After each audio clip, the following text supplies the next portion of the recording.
Hello दोस्तों, कैसे हो आप। हिंदी स्पीच थेरेपी की इस वीडियो में फिर से आपका खैर मकदम है। दोस्तों, आज की वीडियो में हम बात करेंगे कि बहुत से लोग बोलते वक्त नाक से बोलते हैं, यानी उनको नेजल साउंड की प्रॉब्लम होती है। और बहुत से बच्चे ऐसे होते हैं जिनका तालु का ऑपरेशन हुआ होता है, जिनकी वजह से क्या होता है, वो कुछ साउंड उनकी नाक से निकलती है, कुछ मुँह से निकलती है। यानी कि जो साउंड मुँह से निकलनी होती है वो भी नाक से निकलती जाती है। तो उससे क्या होता है कि सामने वाले को समझ नहीं आता है कि वो क्या बोलना चाह रहा है, और जिसको ये प्रॉब्लम होती है उसको भी काफ़ी दिक्कत आती है। हालांकि वो बोलता सही है, बोलना सही चाहता है, लेकिन नाक से साउंड निकलने की वजह से वो उसकी जो प्रोनाउंसिएशन है वो साफ़ नहीं होती है, क्लियर नहीं होती। तो दोस्तों, ये वीडियो उन लोगों के लिए वरदान साबित होने वाली है जो इस प्रॉब्लम से ग्रसित हैं, क्योंकि मेरे पास बहुत से फ़ोन कॉल्स, बहुत से मैसेज आते हैं जिनको ये प्रॉब्लम है, और वो काफ़ी थेरेपी करने के बाद, काफ़ी प्रैक्टिस करने के बाद भी ठीक नहीं हो पाते। और ये वीडियो उन लोगों के लिए भी वरदान साबित होने वाली है जो कि स्पीच थेरेपिस्ट हैं, डॉक्टर्स हैं और अपना स्पीच थेरेपी सेंटर चला रहे हैं, ताकि इस वीडियो से वो जानकारी हासिल करके अपनी जो पेशेंट हैं उनको ठीक कर सकते हैं। तो दोस्तों, वीडियो शुरू करने से पहले अगर आप मेरे चैनल में नए आए हैं तो मेरे चैनल को जरूर सब्सक्राइब कर लें और बेल आइकन को भी दबाएँ ताकि जरूरी नोटिफिकेशन आपको मिलती रहे। तो दोस्तों, शुरू करते हैं।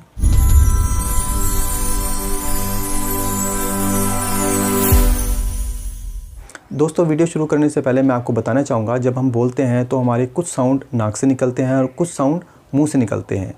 तो क्या होता है, ये इसमें जो तालु होता है उसका बहुत अहम रोल होता है। वो एयर को नाक के ज़रिए पहुँचाना है या मुंह के ज़रिए पहुँचाने का काम करता है। जैसे कि मैं आपको बताना चाहूँगा, जैसे कि ये हमारा मुँह है, ठीक है, ये यहाँ से वोकल कॉर्ड है, वोकल कॉर्ड से एयर निकली और मुँह के ज़रिए निकल गई। लेकिन जो तालु लगा होता है वो एयर को मुँह के ज़रिए और नाक के ज़रिए ऊपर पहुंचाने का काम करता है। जब हमारी एयर जाती है, अगर वो तालु प्रॉपर ढंग से काम ना करे तो एयर मुंह से निकलने के बजाय नाक से निकल जाती है। यानी कि जो एयर मुंह से निकलनी थी वो नाक से भी निकल गई। यानी साउंड चेंज हो जाते हैं, कॉन्सोनेंट बदल जाते हैं कि सामने वाला बोल रहा है। तो इस वीडियो में जो आज की एक्सरसाइज बताई जाएगी वो एयर को ब्लॉक करना है। भाई, एयर मुँह से ही निकले, नाक से ना निकले, तो यानी ब्लॉक करना है। उसकी कुछ एक्सरसाइज है जो कि मैंने लिखी हुई है, और इसमें जो एक्सरसाइज जितनी है, कुछ एक्सरसाइज है जो भी मैंने एक्सरसाइज बताई है ये बेसिक है, बहुत इंपॉर्टेंट है, ये बेसिक करना बहुत ज़रूरी है।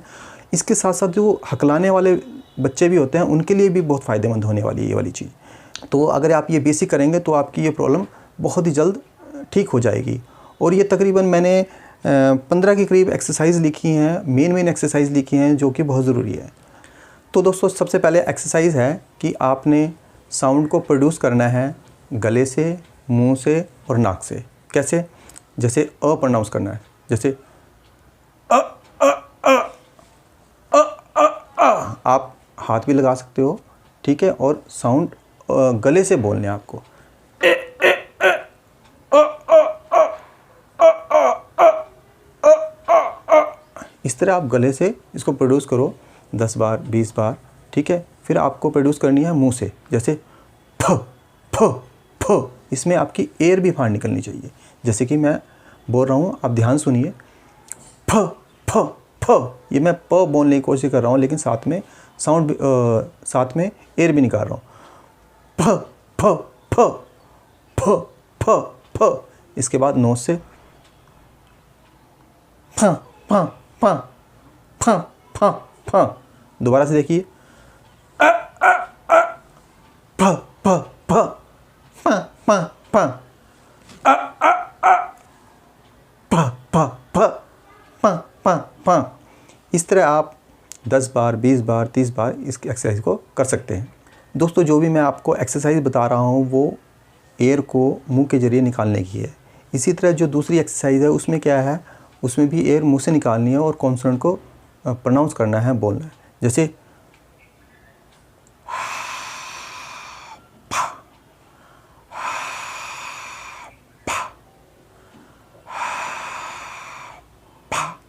इसी तरह ला ला। इसी तरह ड ढा ढा। इसी तरह आप सभी कॉन्सोनेंट आप प्रैक्टिस कर सकते हैं, 10-10 बार, 20-20 बार प्रैक्टिस कर सकते हैं। क हुआ, ख हुआ, ठीक है। और जब आप इसको बोलो और प्रोनाउंस करो कॉन्सोनेंट को, तो झटके से बोलना है एयर निकालते हुए। जैसे क, का,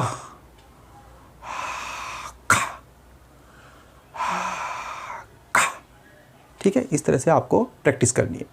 इसी तरह अगली एक्सरसाइज है जैसे कि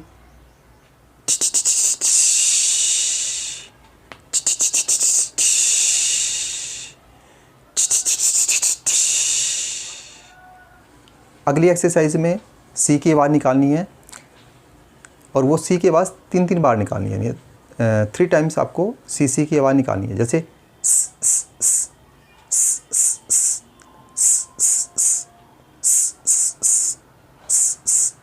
इस तरह आप धीरे धीरे प्रैक्टिस करो। जितनी ज़्यादा प्रैक्टिस करोगे उतना ज़्यादा अच्छा होगा। इसमें जितनी भी एक्सरसाइज बताई जा रही हैं सारी उसमें एयर मुंह से निकल रही है। इसके बाद अगली एक्सरसाइज में क्या करना है, आपने कॉन्सोनेंट बोलने हैं, प्रोनाउंस करने हैं, तो वो दोनों आपको नोज़ दबानी है, ठीक है। और नोज़ ऐसे दबानी है, ऐसे आपको ऐसे नहीं दबानी है या इस तरह नहीं दबानी है, आपको ऐसे दबानी है और बोलना है प प प प। जिनकी नाक से साउंड निकलती है हो सकता है उनकी साउंड इस तरह निकले पा पा पा पा, लेकिन आप एयर को मुंह के ज़रिए निकालने की कोशिश करोगे तो इस तरह से साउंड आपकी निकलेगी प प प, डा डा डा, ला ला ला ला ला ला, का का का। तो इस तरह आप प्रैक्टिस कर सकते हैं बार बार। इससे अगले एक्सरसाइज में आप नाक में वाइब्रेशन करोगे और कॉन्सोनेंट को प्रोनाउंस करोगे। कैसे, पा, का, पा। ये भी आप हर कॉन्सोनेंट को बार बार प्रैक्टिस कर सकते हैं। इसी तरह जो अगली एक्सरसाइज है वो है उसमें भी सी की आवाज़ निकालनी है फिंगर को दबाते हुए। कैसे,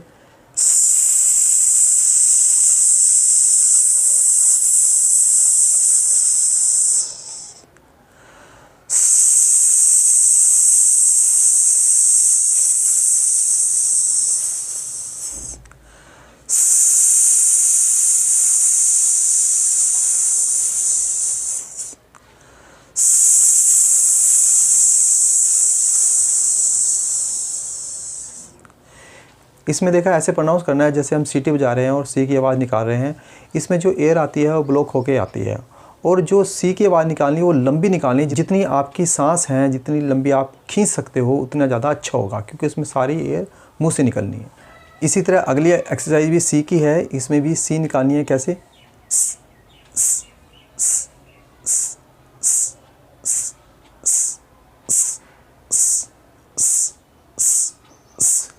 इस एक्सरसाइज को भी आप लगातार 20 बार, 30 बार, 40 बार, 50 बार कर सकते हैं। अगली थेरेपी में आपको बताना चाहूँगा कि आपने कॉन्सोनेंट प्रोनाउंस करने हैं, बोलने हैं और पूरे झटके से बाहर एयर को बाहर निकालना और उसको प्रोनाउंस करना है। कैसे, का का, पा पा, ला ला, टा टा, खा खा, पा पा। इस तरह आप कॉन्सोनेंट की प्रैक्टिस कर सकते हैं। अगली एक्सरसाइज में क्या करना है, आपने नोज़ से एयर निकालनी है और कुछ गुनगुनाना है, कुछ बोलना है, ठीक है। कुछ भी बोलो आप, हालांकि वो समझ में नहीं आएगा लेकिन आपको नोज़ से बोलना है। कैसे,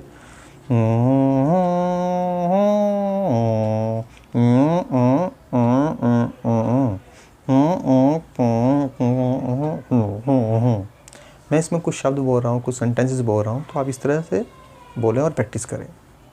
इस तरह जो अगली एक्सरसाइज है एयर की, उसमें क्या करना है, आपने इस तरह का हैंकी लेना है या फिर कोई पेपर लेना है और उसकी एक्सरसाइज करनी है। कैसे,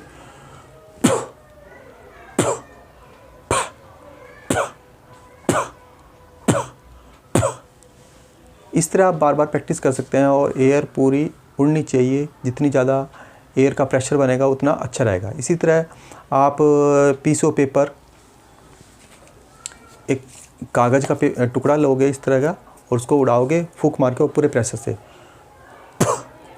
ठीक है।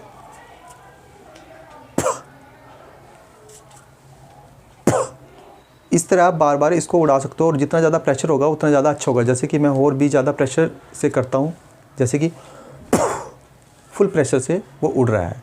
तो इस तरह आप बार बार प्रैक्टिस करिए। इसमें जितनी भी एक्सरसाइज बताई जा रही है वो सारी मुंह के ज़रिए एयर निकल रही है। अगली थेरेपी में आपको कॉन्सोनेंट प्रोनाउंस करने हैं। एक ही कॉन्सोनेंट होगा लेकिन उनकी मात्राएं अलग अलग होगी। जैसे प प प पी पी पी फू फू फू फे फे फे। इस तरह की थेरेपी करें, इस तरह की प्रैक्टिस करें तो ये काफ़ी फ़ायदेमंद होगी आपके लिए। इसमें भी देखा कि आपकी जो एयर है वो मुंह के ज़रिए बाहर निकल रही है। इसी तरह आप शब्दों की प्रैक्टिस कर सकते हैं, जैसे पाइनएप्पल, पिलो, और एयर को बाहर निकालते हुए आप बोलोगे। जैसे pillow pillow pillow, pineapple pineapple pineapple. ये आपने झटके से बोलना है, इसमें आपका पेट भी हिलेगा। तो ये बहुत सी एक्सरसाइज मैंने आपको बताई हैं, ये बेसिक हैं। अगर आप ये करोगे तो आपको काफ़ी आराम मिलेगा और बहुत ही फ़ायदेमंद होगी। और जो नेजल साउंड की प्रॉब्लम है, जो तालू की प्रॉब्लम है, जो क्लेफ्ट पैलेट की प्रॉब्लम है, वो तो दूर होनी है। साथ में आपके इसमें स्टैमरिंग के लिए भी बहुत फ़ायदेमंद होने वाला है। क्योंकि जो बच्चे स्टैमर करते हैं वो इस तरह की प्रैक्टिस करें, क्योंकि इसमें ब्रीदिंग एक्सरसाइज आती है और वोकल कॉर्ड एक्सरसाइज हो जाती है। तो उसका स्टैमरिंग करने वालों को भी बहुत फ़ायदा होता है। तो ये आप एक्सरसाइज रेगुलर करें। इसके बावजूद भी अगर आपको कोई परेशानी आती है, कुछ पूछना चाहे, तो आप दिए गए नंबर पर कॉन्टैक्ट कर सकते हैं। और आप ऑनलाइन क्लासेस भी ले सकते हैं। ऑनलाइन क्लासेस से भी हम काफ़ी हद तक इसको क्योर करते हैं। धीरे धीरे जाती है लेकिन ये सही हो जाता है। और ऑनलाइन क्लासेस से ये फ़ायदा होता है कि उसमें आपकी प्रॉपर काउंसलिंग करके, आपकी रिपोर्ट चेक करके हम अच्छी तरीके से आपको थेरेपी दे सकते हैं। और जो थेरेपी देंगे वो काफ़ी फ़ायदेमंद हो सकती है। तो दोस्तों, उम्मीद करता हूँ आपको वीडियो अच्छी लगी होगी। मिलते हैं अगले वीडियो में एक नए टॉपिक के साथ। जब तक के लिए बाय।